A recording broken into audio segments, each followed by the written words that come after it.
नमस्कार दोस्तों, आप सभी का आपके अपने YouTube चैनल सनातन धर्म में हार्दिक स्वागत है। दोस्तों, वैसाख का महीना चल रहा है और महादेव को सबसे प्रिय तिथि है वो है त्रयोदशी तिथि यानी प्रदोष व्रत। सोम प्रदोष व्रत सभी मनोकामनाओं को पूर्ण करने वाला व्रत माना गया है। यदि आप प्रदोष व्रत को आरंभ करना चाहते हैं तो सोम प्रदोष व्रत यानी कि जो आज सोम प्रदोष व्रत है इस दिन से आप आरंभ कर सकते हैं।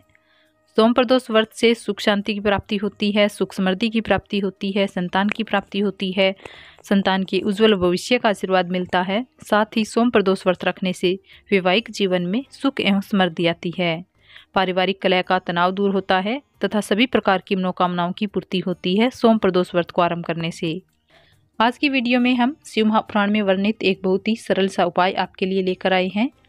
इसके लिए आपको एक बेलपत्र लेना है, एक लोटा जल लेना है। इस उपाय को कोई भी बड़ी आसानी से कर सकता है। इस उपाय को अगर आपने व्रत किया है तो भी आप कर सकते हैं, अगर आपने व्रत नहीं रखा है तो भी आप इस उपाय को कर सकते हैं। बस आप शुद्ध सात्विक भोजन ग्रहण करें। प्रदोष के दिन प्रदोष काल में जाकर इस उपाय को करें। इस उपाय को आप किसी भी प्रदोष में रख सकते हैं, ऐसा नहीं कि सोम प्रदोष व्रत में ही आपको यह उपाय करना है। आपको एक बेलपत्र लेनी है। बेलपत्र कहीं से भी कटी फटी ना हो, साफ सुथरी होनी चाहिए। अब प्रदोष के दिन प्रातःकाल जल्दी उठकर स्नान आदि से निवृत्त होकर महादेव की पूजा कर ले। शिवलिंग है तो गंगा जल से अभिषेक करें। अक्षत, पुष्प, चंदन इत्यादि से महादेव की पूजा कर लें। दिन भर आप जो भी कार्य कर रहे हैं तो निरंतर मन ही मन भगवान का ध्यान करते रहें, महादेव का स्मरण करते रहें। ओम नमः शिवाय मंत्र का जाप करते रहें या ओम श्री शिवाय नमस्तुभ्यम मंत्र का जाप करते रहें। आज के दिन आपको लहसुन, प्याज इत्यादि का सेवन नहीं करना है। आज के दिन हो सके तो आप मीठा भोजन ग्रहण करें, हलवा, खीर इत्यादि का। इसके बाद प्रदोष काल में आप स्नान कर लें और हल्के रंग के वस्त्र धारण कर लें। अब आप महादेव के मंदिर में जाएं। सामग्री तो आपको पता ही है, एक बेलपत्र लेना है, एक लोटा जल लेकर आप महादेव के मंदिर में जाएं। अब महादेव के शिवलिंग के समक्ष खड़े होकर इस बेलपत्र को अशोक सुंदरी वाले स्थान पर समर्पित कर देना है। श्री शिवाय नमस्तुभ्यम बोलकर आपको यह बेलपत्र अर्पित करना है। डंडे वाला हिस्सा महादेव के शिवलिंग की तरफ होगा और पत्ती जलाधारी से बाहर की ओर होगा। अब इसी बेलपत्री को आप उठाइए और महादेव के शिवलिंग पर अर्पित कर दीजिए।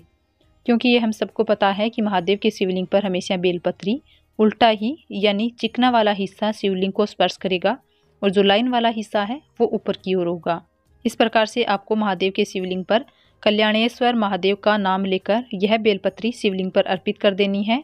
बेलपत्री चढ़ाने के बाद इसी बेलपत्री के ऊपर से आपको एक लोटा जल महादेव के शिवलिंग पर अर्पित कर देना है।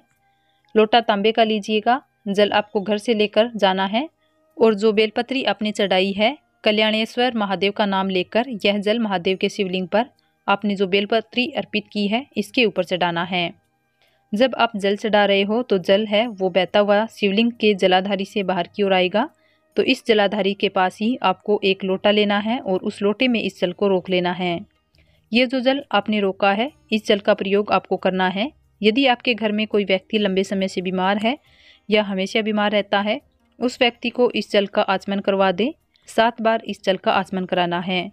तो इसी हिसाब से आप अपने लोटे में जल लेकर जाएं और 7 चम्मच या 7 बार लेकर इस जल को आप कल्याणेश्वर महादेव का नाम लेकर उस बीमार व्यक्ति को आचमन करा दें।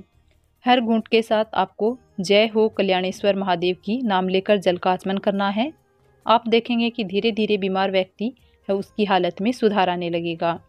आप इस उपाय को स्वयं भी कर सकते हैं अगर आप बीमार हैं।